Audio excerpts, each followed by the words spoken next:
Shalom, bien-aimés de Dieu, je vous salue dans le nom précieux de Jésus-Christ, notre Seigneur et Sauveur, lui qui nous a accordé la grâce de nous réveiller ce matin, ce 30 mars 2023.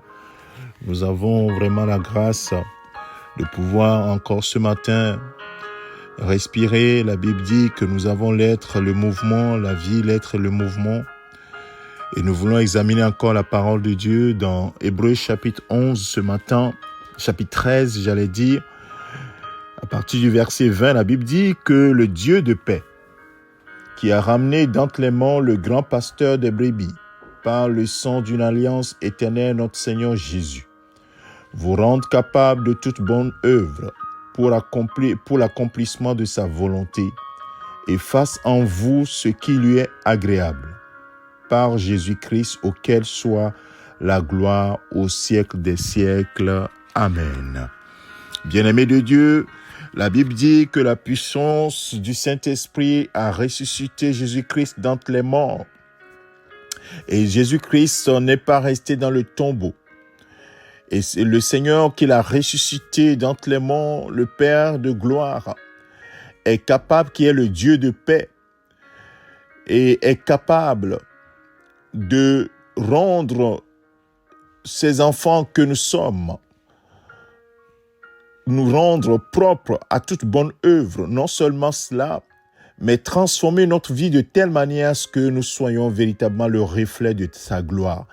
Et c'est ce que l'auteur de cet épître des Hébreux est en train de dire, que si Dieu est capable de pouvoir ressusciter son Fils, le grand berger, le grand pasteur des brebis, il est capable de nous rendre. Il va nous rendre, c'est pas qu'il est capable, il nous rendra aptes à toute bonne œuvre pour accomplir sa volonté. Et c'est le Saint-Esprit qui fait ce travail en chacun d'entre nous, bien-aimés de Dieu. Quand nous recevons Jésus-Christ comme Seigneur et Sauveur, nous sommes des enfants nés de nouveau. Et ainsi, nous devons désirer le lait pur, non frelaté de la parole pour grandir. Grandir jusqu'à ce que nous soyons parvenus à la stature parfaite de Christ.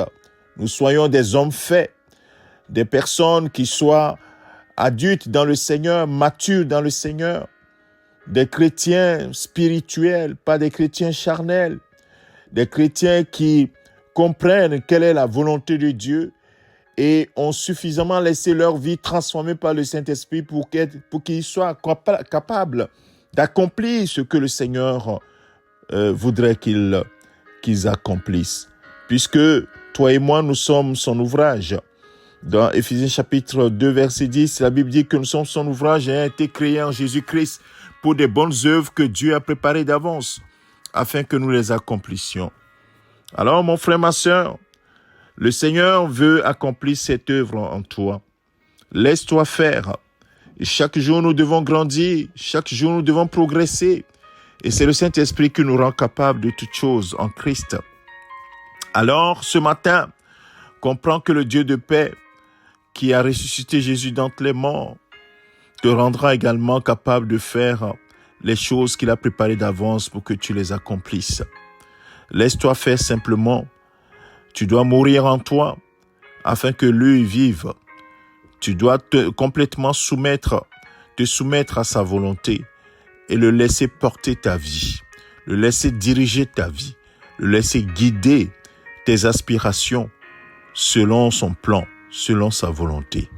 Alors que le Seigneur ce matin te bénisse, te fortifie mon frère, ma sœur, et te donne, cette paix qui fait que notre relation avec le Seigneur est fluide, cette paix qui fait que nous nous laissons faire par notre Dieu. Que toute la gloire lui revienne au nom de Jésus-Christ. Je te souhaite une excellente journée. Que la paix de Christ soit ton partage. C'est ton serviteur, le pasteur Alexandre. Excellente journée au nom de Christ Jésus. Amen.